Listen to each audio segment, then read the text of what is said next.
moment de la xerrada dic, clar, perquè quan vaig venir de Xile i la gent es queda, què dius? I penses, doncs sí, jo vinc de Xile. I jo crec que molta gent diu, se m'està trencant un estereotip ara mateix. I m'agrada, perquè funciona, perquè també dius, clar, perquè els llatinoamericans són no sé què, no? I existeixen molts d'aquestes idees, i quan tu dius, és que jo sóc un d'ells, dels que tu estàs parlant, no estàs parlant d'un altre, estàs parlant de mi. Llavors, respectem-nos.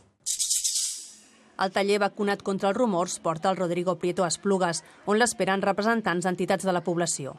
L'exercici comença amb un exemple molt pràctic de com, a partir d'una informació on es parla del retorn de malalties que aquí ja s'havien erradicat, es genera un rumor. Que en estos países no tengan la sanidad que tenemos aquí y entonces nosotros lo estamos sufriendo. I nosaltres ho veiem com que venen a treure'ns puestos de treball. Doncs mira, m'han explicat que els immigrants que venen de fora tenen moltes preferències, no? Per exemple, el metge els atenen més estona...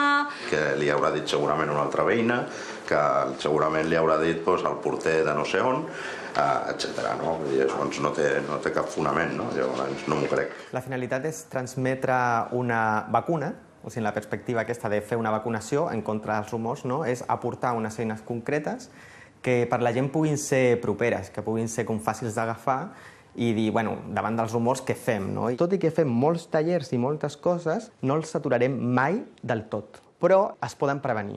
I per prevenir necessitem vacunes.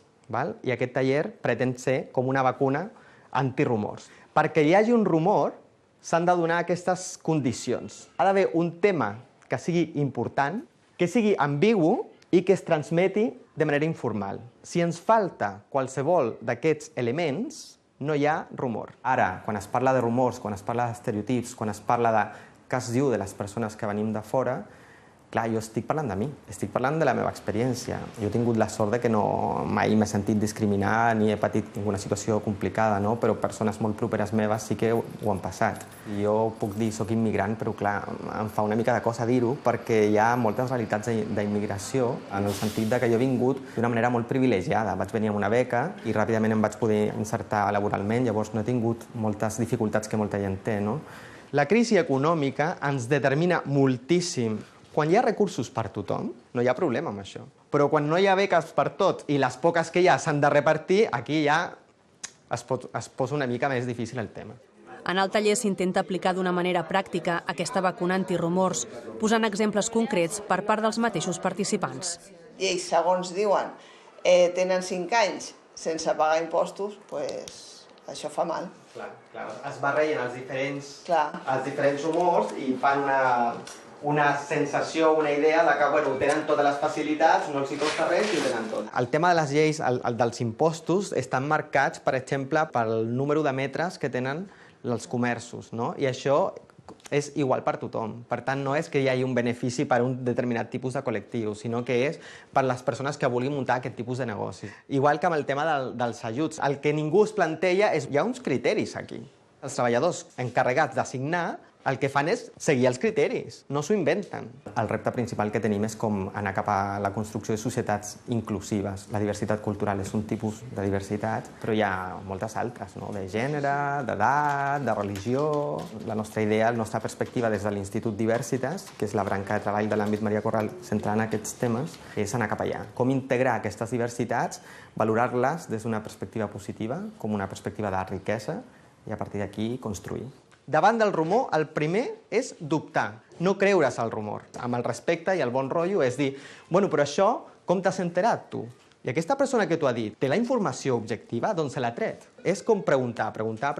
A vegades, només amb aquesta fórmula, ja desmuntem a l'altre. Perquè l'altre no té arguments. L'altre té una frase en plan gravada i la va repetint. El segon element és no generalitzar, no atribuir allò que es diu a tot un col·lectiu. Si volem denunciar alguna acció concreta, parlem de les persones que fan aquella acció concreta. Tal grup de 80 persones que estan imputades, que estan detingudes, que estan sent interrogades, constitueixen un grup X delictiu, etc. Però això no vol dir que tota una nacionalitat de persones, 1.300 milions de persones, siguin allò. Després, buscar dades que sembla que sempre que parlem de desmuntar rumors, sembla que les dades objectives són les que ens desmunten els rumors, però en realitat són només un element de tot. I finalment, veure més enllà. Convidem a pensar, bueno, però i per què passa això?